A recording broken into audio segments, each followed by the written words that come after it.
Tengo la bendición de continuar con la serie Límites, tan necesaria en nuestros días, donde son cada vez más las víctimas de una vida llena de caos y de desorden. Es nuestra lección número 2, aquella en la que estudiamos la semana pasada, y vimos que es necesario guardar el corazón. Analizamos que todo empieza por el corazón. Todo aquello que nos interesa, lo atesoramos. Le tenemos por especial y le dedicamos nuestro tiempo. En palabras de Mateo 6:21, sería: porque donde esté vuestro tesoro, allí estará también vuestro corazón. Vimos que en el presente, representado en este caso por la palabra esté, nosotros definimos lo que atesoramos y de acuerdo a ello, en el futuro, estará, es donde enfocamos nuestro corazón. Fue debido a esta situación, que también indicamos, que podríamos comparar nuestra vida a un terreno listo para ser sembrado. En palabras de la Biblia, nuevamente, es un barbecho. Como lo dice Proverbios 13:23, en el barbecho de los pobres hay mucho pan, mas se pierde por falta de juicio. El barbecho es un surco fresco, recién hecho y preparado para la siembra. Dijimos que es la falta de juicio, entiéndase, de sensatez, para decidir correctamente lo que afecta en cuanto a límites. Es lo que hace que se pierda la oportunidad de tan grande prosperidad. Tan solo es sembrar, trabajar, pero una vida ajena al juicio deja su barbecho perderse. Aún más terrible es el hecho contundente que nos marca, que nos indica que la antesala del desastre es precisamente un corazón sin límites, un corazón impuro, tal como lo enfatiza la Biblia. Generación de víboras, ¿cómo podéis hablar lo bueno siendo malos? Porque de la abundancia del corazón habla la boca. ¿Cuánta razón tiene la palabra de Dios en Mateo 12:34? Al fin del día, es la boca la mayor testigo de un corazón desenfrenado y pecaminoso. Y es justo ahí donde empezaremos esta semana, con el tema titulado Límites, ¿cómo cambiar el corazón? ¿Lo ve? No hay un cambio verdadero si no viene del corazón. Es un cambio de adentro hacia afuera. Usted quizás esté pensando que ese asunto del cambio es para otros y no para usted, porque quizás usted analiza que no puede hacerlo. Bueno, vamos por partes para entender cómo funciona. Lo primero que es esencial entender es que nadie cambia a menos que se vea necesitado de hacerlo. Ese es el gran error, por ejemplo, en la mente de muchos padres. Piénselo. Llevan a su hijo a consejería porque este hijo ha decidido rebelarse. Pero él no quiere ir. Es el mismo error del que practicando una adicción pretende una solución sin tener en realidad la más mínima intención de cambiar. Exactamente el mismo problema de la persona que acude a una iglesia porque cree que el solo hecho de asistir será lo que marque una diferencia en su vida. La cruda verdad es que el cambio del que hablamos requiere mucho más. Requiere de verdad ser cambiado.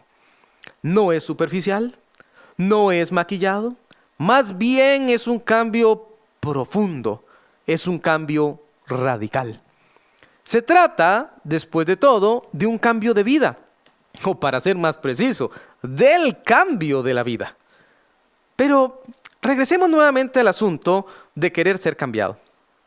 Observemos la forma como la Biblia determina ese deseo. En el último día, nos dice Juan 7:37, y gran día de la fiesta, Jesús se puso en pie y alzó la voz diciendo, observe lo que dice, si alguno tiene sed, venga a mí y beba. Desglosemos un poco esta porción de las Sagradas Escrituras.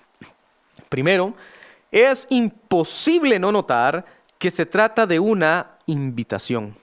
Una que se abre a cualquier ser humano, puesto que dice si alguno tiene sed. Pero hay un requisito esencial: debe estar sediento. En otras palabras, debe existir una necesidad. La persona que acepte la invitación debe verse a sí misma, sentirse a sí misma en lo profundo como alguien necesitado. Es una cuestión vital esta que estamos tratando, ya que cuando hablamos de falta de límites, lo que ha ocurrido es un total abandono de lo que hace bien, una indisciplina que ha conducido a un problema mayor. Más específicamente, es pecado, distorsión, desobediencia de todo aquello que fue indicado por Dios. Y es precisamente ahí, en esa justa posición, donde es posible la ayuda. Es ahí donde debería haber sed. O como también lo dice el Sagrado Libro en Mateo 11:28, otra vez invitando: venid a mí, todos los que estáis trabajados y cargados, y yo, es decir, el Señor Jesús, os haré descansar. La idea es clara nuevamente. Es una invitación para toda aquella persona que se considere a sí misma trabajada y cargada, que quiera arreglar el asunto, que desee descansar, pasar de una forma de vida a otra, pasar de muerte a vida.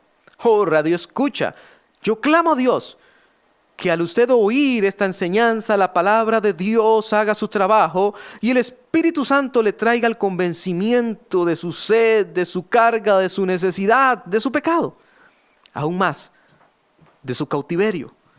Porque desgraciadamente, todo aquel que vive de espaldas a Dios es un cautivo y necesita un libertador. Es esclavo, sí, de todo aquello que no puede controlar. Está físicamente vivo, pero por dentro se siente muerto. El libertador quiere darle libertad, tal como lo indica en su palabra bendita en Isaías 61:11. El Espíritu de Jehová el Señor está sobre mí, porque me ungió Jehová. Me ha enviado, ¿lo ve?, a predicar buenas nuevas a los abatidos, a vendar a los quebrantados de corazón, a publicar libertad a los cautivos y a los presos apertura de la cárcel. Todo cautivo tiene la posibilidad de ser libre. El versículo anterior garantiza esta verdad. Jesús vino para dar libertad. Es el único capaz de cambiarle a usted y de hacerlo desde adentro hacia afuera. Sin embargo, no debemos perder de vista el requisito: tener sed, verse cargado, verse cautivo.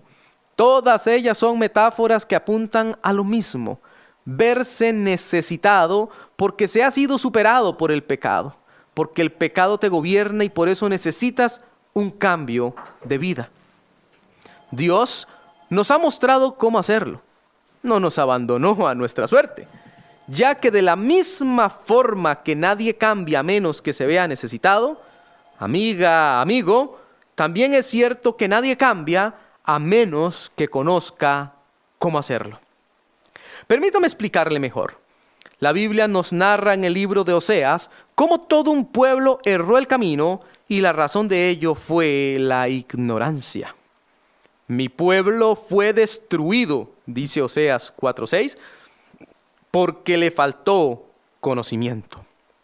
Por ignorancia, las personas siguen cometiendo los mismos errores. Por ignorancia, las personas persisten en comportamientos claramente destructivos.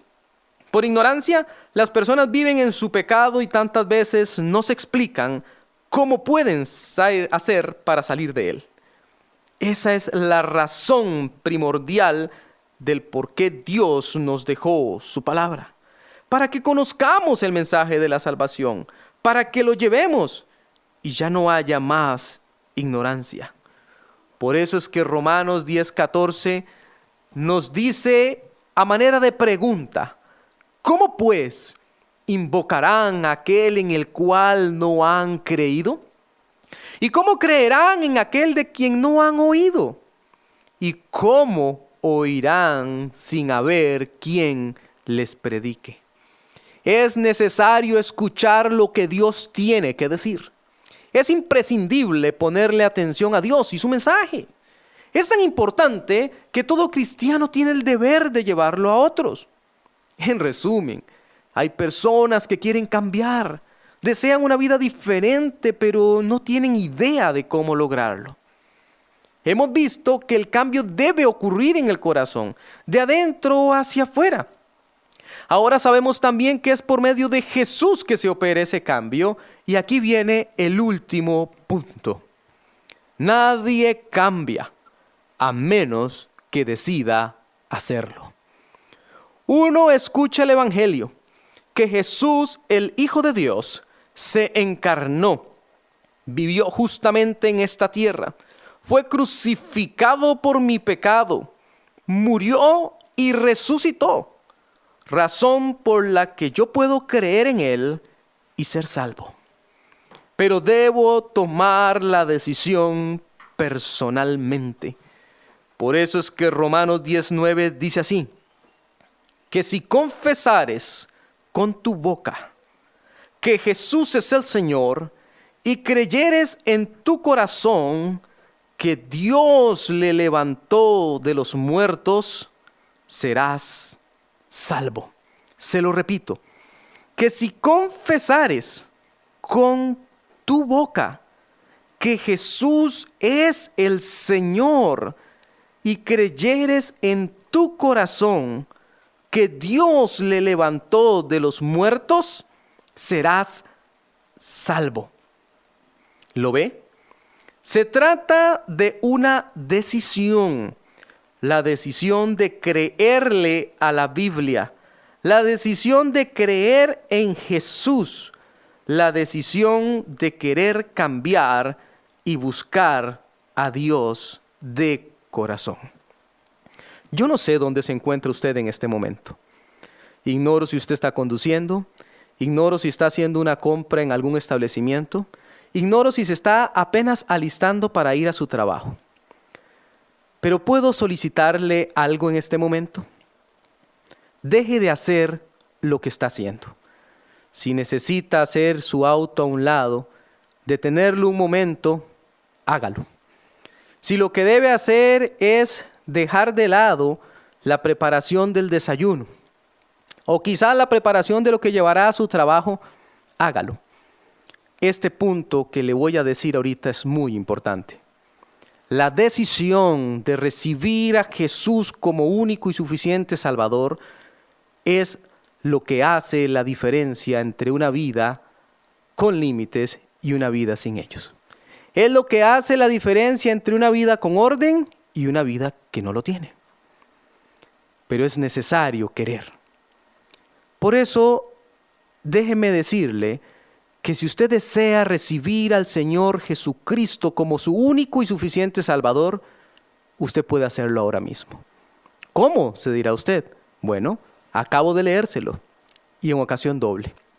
¿Qué le parece si usted allí donde se encuentra ora de la siguiente manera? Recuerde, no es la oración que le salva, es creer lo que usted está orando lo que hace la diferencia. Puede orar de la siguiente forma. Señor Jesús, reconozco que soy un pecador. No te conozco y por eso he tenido una vida de pecado. Pero sé que eres quien dice ser. Eres el Hijo de Dios, que se encarnó un día, que vino a esta tierra, que murió por mi pecado y resucitó, por lo que ahora yo puedo ser salvo. Perdona mi pecado, limpia mi vida, recíbeme como tu Hijo, Señor Jesús. Te lo pido en el nombre de Cristo. Amén. Si usted ha orado de esa forma y lo ha hecho de corazón, usted ahora conoce del Señor Jesucristo y tiene el fundamento básico para continuar con una vida de límites.